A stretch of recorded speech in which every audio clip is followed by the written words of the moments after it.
jẹ́ kí n sáré gbé ọ débẹ̀ látẹnu Sheikh Ismail ọmọ Barahama agbára Adua má gbé kó ń bẹ̀ má wọ́ ọ lọ sókè má sì wọ́ ọ lọ sísàlẹ̀ ọmọ ìyá mi ọba dúró náà bóyá tí mo fẹ́ sọ yìí ó ṣàǹfààní fún ọ. Oríire tó rí hùn kìí ṣe gbogbo èèyàn ni ó fi soríire, torí pé Ọlọ́run tó ṣẹ̀dá oríire òun ló ṣẹ̀dá orí ibú náà. Orí ibú àtoríire méjèèjì wà nínú ayé. Àwọn kan ni wọ́n wá sórí ibú, àwọn kan ni wọ́n dẹ̀ sóríire.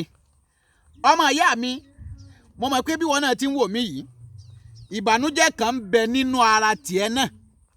Mo mọ̀ pé ìbànújẹ́ tiẹ̀ ni wípé gbogbo ẹgbẹ́ rẹ ti lówó ò tí ì lówó, ìbànújẹ́ tiẹ̀ nù.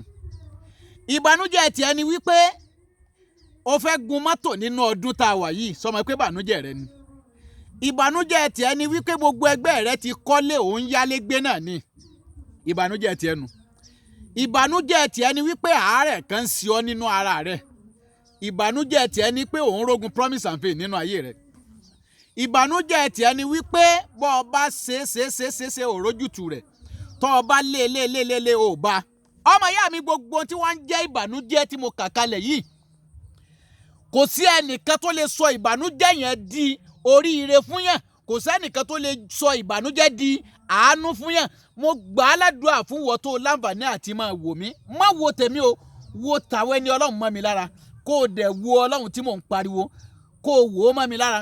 Gbogbo tí ń jẹ́ràn ìbànújẹ́ tó wà nínú ayé rẹ, èyí tó lè sọ fún yàn, èyí tó lè sọ fún yàn, mo fi àṣẹ ọjọ́ ni mo fi bí Ọlọ́run. Ìbànújẹ́ ayé rẹ Ọlọ́run bá ń ká kó o bá ń sọ dídùnú fún ọ.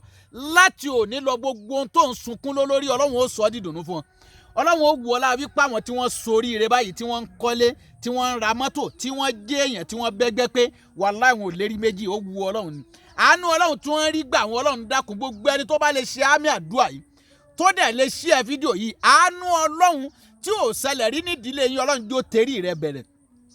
Ìdùnnú Ọlọ́run tí ò ṣẹlẹ̀ rí, oríire tí ò ṣẹlẹ̀ nídìílé rẹ rí, nídìílé yín rí, Olúwa jó torí yín bẹ̀rẹ̀ ọlá tí tóbi Al-Qur'ani. Bọ́ ọ bá lè ṣe àmì àdúrà yìí, yóò rí bẹ́ẹ̀ fún ẹ. Ọlọ́run ó wù ọ́ láàníyàn tí ìfi ń wí fún yín, Ọlọ́run ó jó rí bẹ́ẹ̀ fẹ́mi náà. Ọlá man sha Allahu la quwwata illa billah.